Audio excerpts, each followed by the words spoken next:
So, Sorry. I literally got the official start date for the one job I got back in September because I had to go through the public trust, and then got the other one for this other startup company. So got both of those. Uh, yeah, and I gotta send out on my resume. I got it that I work for like my own consulting company, and now one company want me to make sure that I don't do no business under that.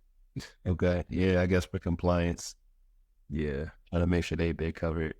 In terms of so like um how do you feel just about like the two jobs, um, the income you're making now, just in general?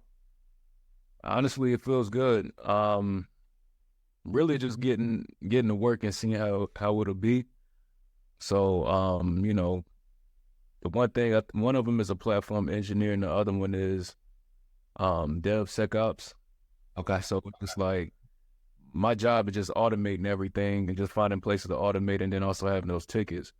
I've had two jobs before when I was doing software engineering, but it was a lot of work. Mhm. Like I mean, like I was pretty much working. I was working the full 8 hours, Mm. sometimes a little bit more, but the money was good, so I wasn't really tripping. But now it's like, okay, since my job is automating things, worked on different projects, like the tech challenge that you gave, but then I added like more senior level stuff, and I kept iterating over it and stuff like that. And I'm like, if I'm building out full production, I say production ready environments and projects within 2 to 3 days, I can only imagine what it would be like if I only had to work on one section. Yeah. Like Yeah. how much time I would actually have, and I don't have to worry about the monitoring and observability, creating the pipelines and doing you know what I'm saying? So it's just like, if that's how it was just for me doing that, I know that I think I'm gonna be good. It's just syncing up the meetings. Yeah. I'll say the way I've designed the program is for like you're going to be doing like more than what you'll be doing on the job.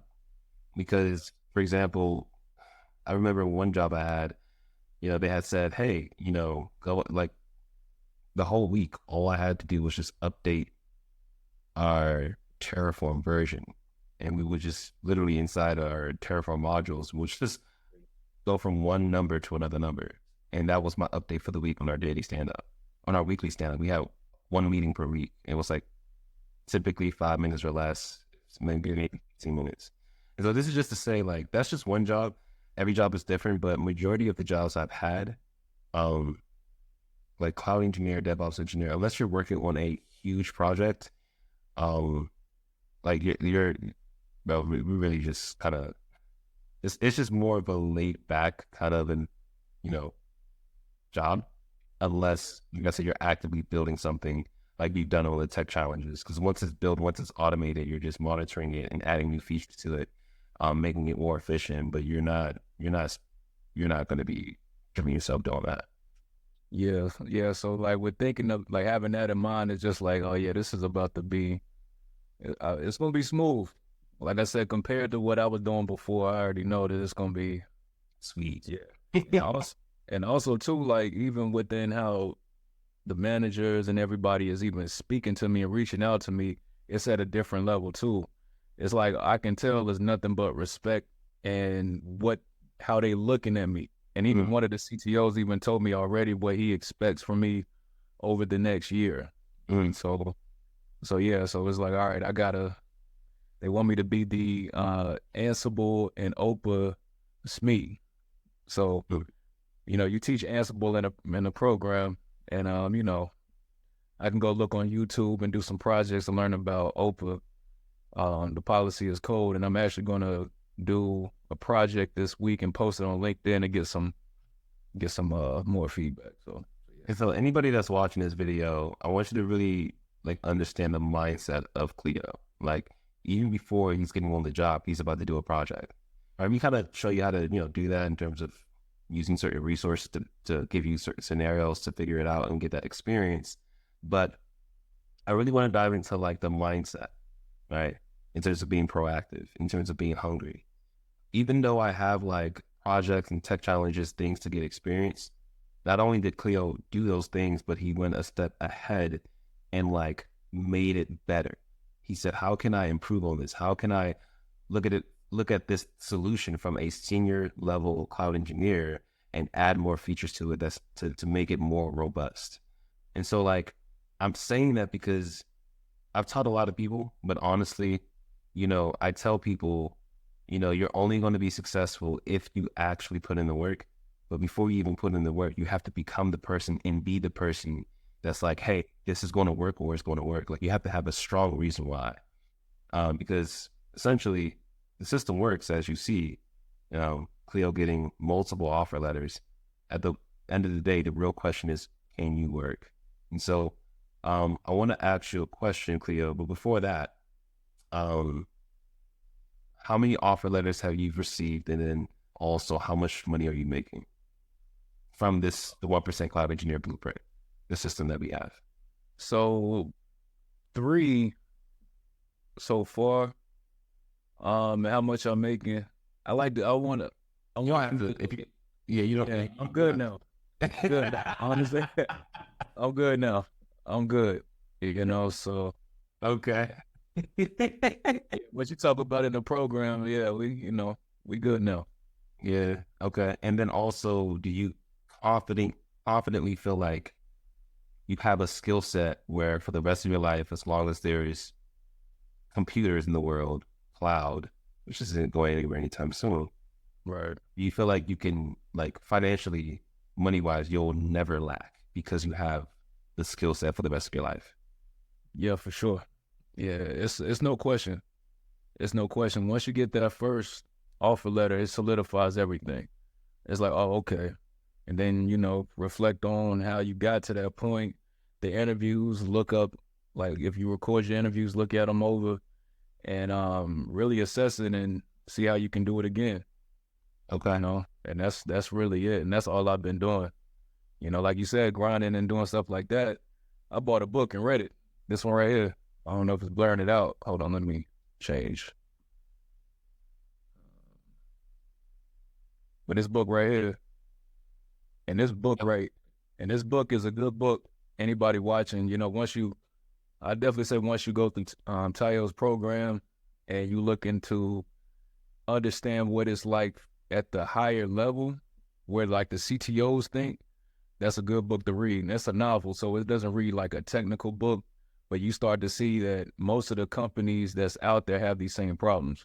So like in your program, you have those specific questions that you ask, and the question that you ask literally will fit into the problems that this book says. And then it also gives you teach how to speak to it, and then this teaches you kind of like how to just see it from at an eye level of the person that you're interviewing with, so that they'll look at you like an equal. And if they look at you like an equal, they'll definitely hire you.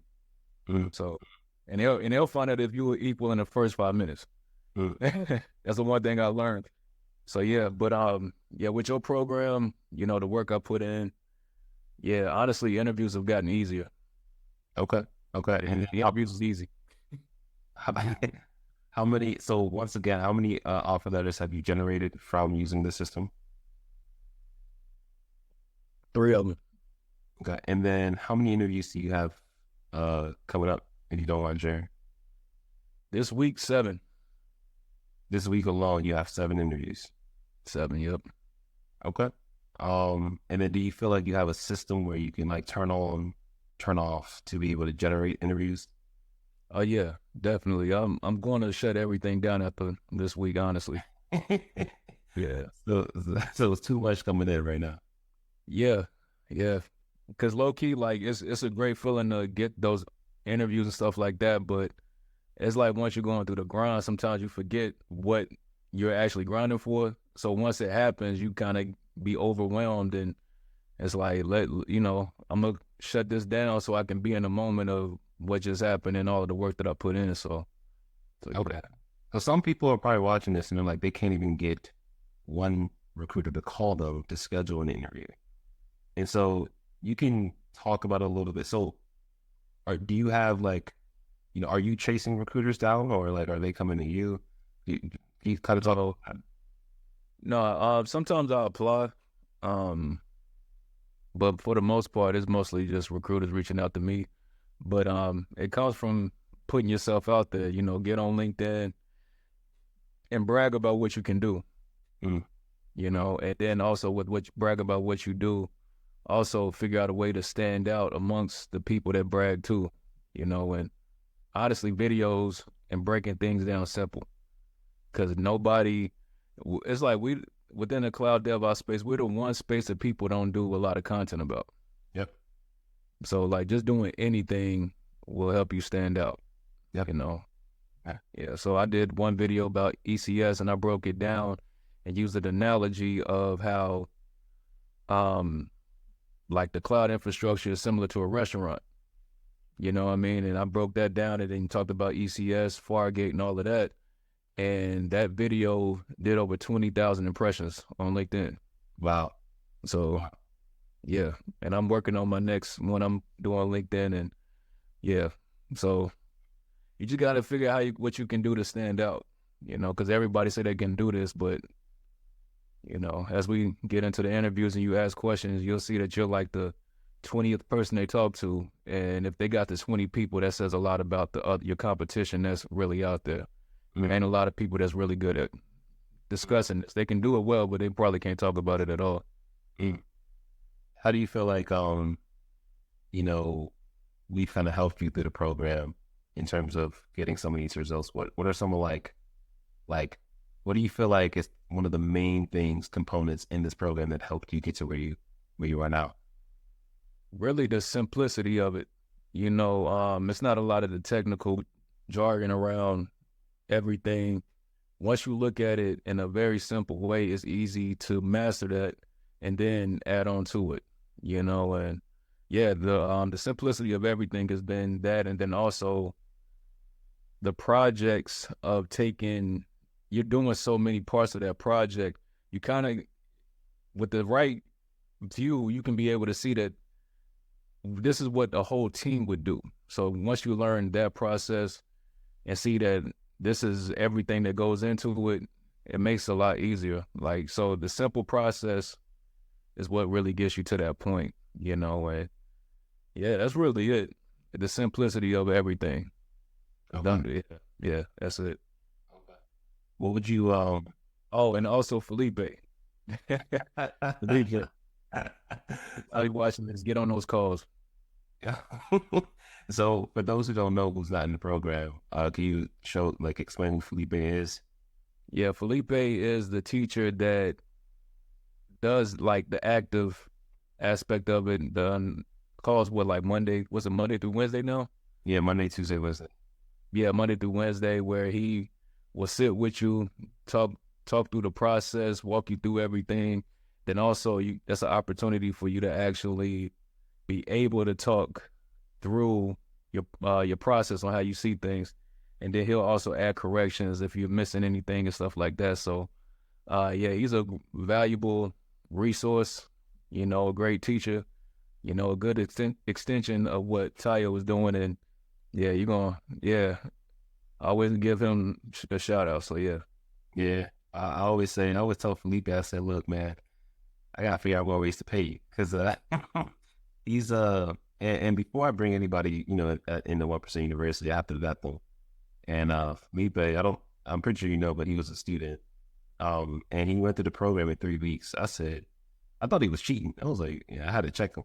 When I checked him, he was generally like articulating everything well and teaching it. I'm like, dang. And so I was like, yeah, definitely want to have him on board full time. And now he's just like a valuable, like every time I ask people like, what's the most valuable thing you got, they always say Felipe. So For sure. shout out to Felipe. In terms of like the community, talk about that aspect. Like, do you think it's valuable? Do you think it's not valuable? Your honest opinion.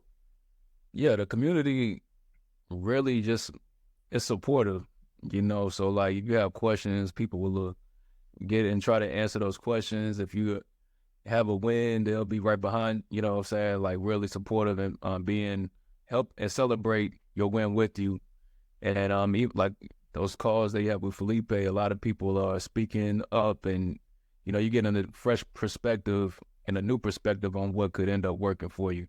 So yeah, the community is amazing. Got some good references, and definitely network within the community to meet some good people. So if I work at some of these jobs and they got openings, I know who to refer to those openings. So Okay. yeah. How do you feel about like times that you were stuck and like, so I know like, I always tell people there's a difference between like a course, YouTube University, those are amazing. But in terms of the support that you've personally received in terms of getting stuck or not knowing something, how do you feel like the community or our support team has helped you? Oh yeah. Yeah, you've been there the whole time, the whole way. So yeah, it hasn't been many times I've been stuck, but the times I have been, it's I know I'll get the answer, and I get the answer within a day, like within that same day. And then if it's on one of the days the calls with Felipe and Lando, and I'll just ask those on those days. So Okay. Okay. And then also, I never really asked this question, but in terms of since you've joined the program, since you've known me, anybody out there listening, like, what would you tell them in terms of like who I am, my character, or even like Felipe's character, or just like, the people here at the 1% University? yeah, you want to see people win. That's the biggest thing. You didn't take people money and then ghost them. And that's like 90% of the people that you see online talking about anything. So, you're definitely supportive, and you know how to break a lot of these complex systems and ideas down into simple terms. And, people can easily be able to digest the information. And Felipe the same way. So it's like you have everybody that I've interacted with that's associated with the company has been good. Like I don't have no regrets or nothing like that. And I'll definitely give you a 5-star review. So bro. I appreciate it. There's somebody, and I've had this question before. I have two more questions, but um, you know, I actually have three. So, in terms of like recruiters reaching out for six-figure remote positions, um, what do you think was like the main element, or you know, well, what do you think was the main thing that made that shift, that difference in terms of like having these opportunities, majority of them now coming to you for essentially, you know, six-figure remote positions, cloud engineer, being able to make more money and work less compared to like other, like software engineers, other IT roles. Um, I would say really it's just the communication on how to speak to everything, because like in these roles we're not just speaking to people that's technical. Even if they are technical, they don't necessarily know anything or everything about cloud at all. So it's like you have to understand how to speak to everybody. So that's the biggest thing that I've ended up learning, because like a lot of people can just be able to, once you go through the program, you'll be able to configure a whole infrastructure, a CI/CD pipeline, but it's just like, how do you speak to that? And then really that's been the biggest thing. And then also too, once you learn it, most jobs are going to have you do the same thing. I haven't got it. The only thing that might pop up is just like a different aspect of a tech stack. So instead of like CloudWatch, it's like Prometheus. So it's just like, okay, I don't know how to do that, but I know what it's supposed to do. Mm-hmm. Yeah, that's the core concept of it. Yeah, exactly. And that's really it. So being able to speak to it that makes everything easy. And then being confident in what you're speaking. Mm-hmm. That confidence is huge. Yeah. That confidence goes a long way. I cannot stress that enough. In terms of, anybody listening to this right now, and they're just like, still on the fence, still like kind of fearful, still on like, unsure. If you were that person, what would you, knowing what you know now, what would you tell that person? It depends. That kind of depends because where I was before the program is different than a lot of other people.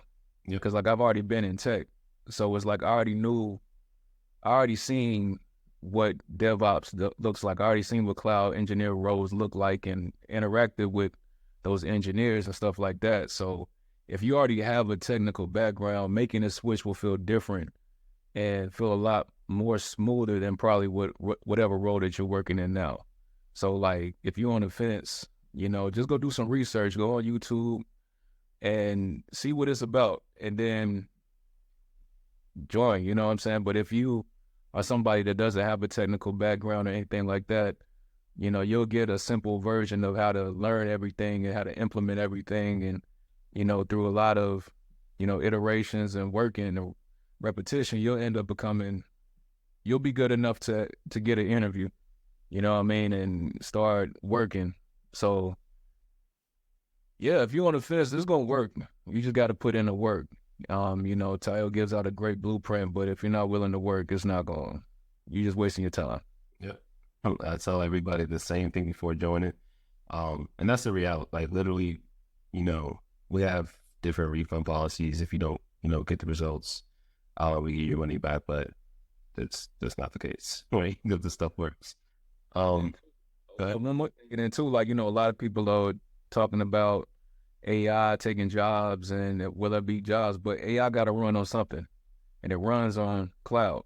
So AI startups is popping up everywhere. So there'll always be a job.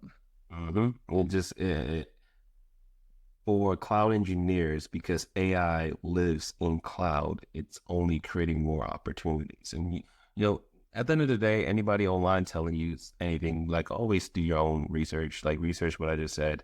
Microsoft has their own article talking about that. So like just literally just research different like trusted publications, trusted articles, and you'll be able to see that for yourself. And so that's pretty much it. The last question is, and what I like to do is just give I like to give you the floor in terms of sharing a 1% gem. 1% gem is just something that you would tell someone to move the needle forward.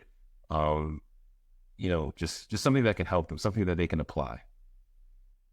Yeah, really changing your mindset. The way you look at life will determine how your life go. Point blank. So, what do you mean by that? So like whatever you focused on is all you're gonna see. Like it's just let me see if I can explain a little bit more. But like for instance, like I was once a truck driver, but when I was driving trucks, I used to, be on the phone talking to everybody and stuff like that. And as I was driving one morning and I'm seeing people drive by me in nice cars, I was like, is this all I'm going to do in my life? Like, and this is no disrespect to truck drivers. I still got a lot of friends that's in the, driving trucks, but it was one of those things where it's like, is this enough for me? This all I want. So, but if I would have been focused, because it's like I went from one stage of my life to another stage where I was doing good, but it was like, is it enough? But if I would have just focused on like, okay, I made it from this situation, I'm good. That's all I would have been. But I said, you know what? Instead of like talking to people and being on the phone, I'm just going to start listening to technology podcasts. People talking about software engineering, where tech is going during those 10-hour shifts, driving on the road. And then something that somebody said stuck with me. Then I said, all right, that's the thing that I'm going to do in tech. And then I just got into tech. It took like a year from learning, but as soon as I got that first check, I was like, it was worth it. You know what I'm saying? Like my first time with the technical career, like I was able to buy a house, $500,000 house, and then also buy a BMW X6. That was my first stint, and that was me also stressing, because when you're a software engineer, it's a different type of stress that's on you. But now it's like with moving to this part, it's like, all right, I can build onto that. Now I can get my second dream car, and now I can get a bigger house. Like it's with that opportunity, it's just like I'm thinking about a lot of things differently. So yeah. Okay, okay, okay. And so just to confirm, you were not in tech. You broke into tech with the boot camp, and then as a software engineer, then you transferred over to cloud. Yeah, that's right. So did you have like limiting beliefs, like, oh, you don't have any experience, you don't have like a degree in tech? Did you have those things? Nah, never. I never have limiting belief. Nah, I don't have that. I don't know what that's like, man. I don't know what that's like. Okay, okay. Because I'm saying that because there's a lot of people I've talked to personally, and they'll say, "Oh, this person has." For example, they're going to look at you and say, "Oh, you're already in tech, right? It's like a lot easier for you." Yeah. And not also realize you were not in tech before, Yeah, I was a truck driver. and And then truck drivers don't have time for nothing. So if I had the time to do that to get into tech, there's nothing you can tell me. So yeah. and I want people to really take home his 1% gem. He said mindset. And so if you have the mindset like, oh, like something that's not going to move you forward, like a limiting belief, like, oh, this person is in tech already, or this person has a degree or certifications or whatever, it's literally things that are not working for you to get what you want out of life in terms of a financial perspective, speaking Mhm. in this context. But essentially, you know, we need to start to learn how we need to learn how to reshape the way that we think, and that's 95% of everything. And so if you're able to change the way you think, change your mindset, change your beliefs, you know, as a byproduct with time in the right system, the right energy and efforts, your life will eventually change. And that's the same thing that's happened to me. It's the same thing that happened to my students. And anybody that's listening, it's just, I definitely want to just showcase this because I want people to know it's possible.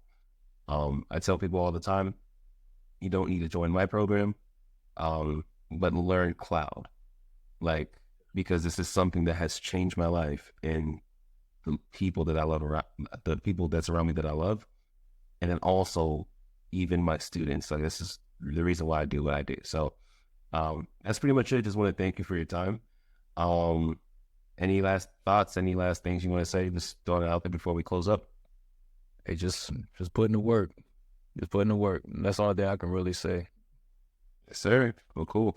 And then where do you see yourself in like 5, 10 years? Oh, 5 years. Yeah, I'll definitely be a millionaire. It just depends on where I want to live after that.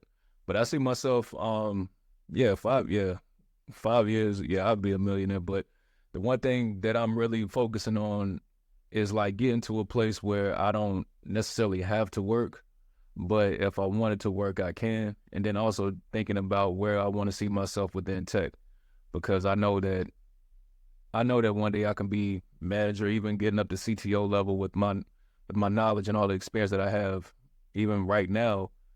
But in 5, 10 years, being in cloud, yeah, I could see myself being a CTO, even have my own startup. So yeah. Okay. Not bad. Not bad. Um, yeah. So anybody listening to this video, hopefully it helped you. If you have any questions, definitely DM us on Instagram. I'll make sure the link is in the description below. And then really, really, hopefully this is just a sign or to give you some type of motivation to take the next step. That's the whole purpose of why I do what I do. So once again, Cleo, thank you for your time. And then I'll see you on the Sunday calls. Ain't no problem, man. Have a good one. You too.